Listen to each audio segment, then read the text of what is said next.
Кога го добив тоа искуство на внатрешно прочистување што се наоѓа во стомакот, тоа ме предизвика уште подлабоко да навлезам во медитација. И тогаш отидов во Њујорк кај мојот духовен учител Шричен Мој. Таму медитирав со него во живо. Значи, едно е да се прави медитација дома сам, друго е да се прави во група, каде што 20, 30, 50 луѓе со учител медитираат заедно. Значи, енергијата на умот, енергијата на воздухот, значи во вас и околу вас е поинаква. И почнува да се менуваат и емоциите. Тие луѓе што порано не сум ги поднесувал, сум ги мразел и така натаму, денешка ми станаа привлечни. Значи, некои луѓе што сум ги гледал и што ми биле, не знам, ме нервирале.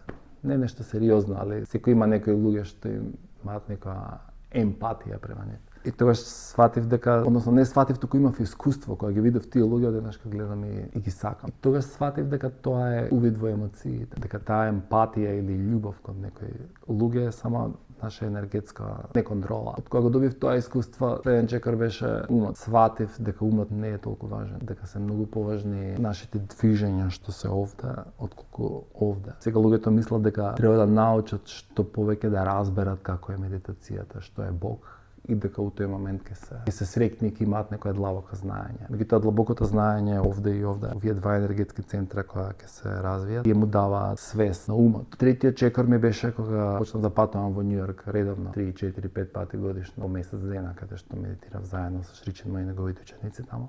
И тогаш имав искуство дека енергијата на срцето е многу поважна и помоќна од енергијата на умот.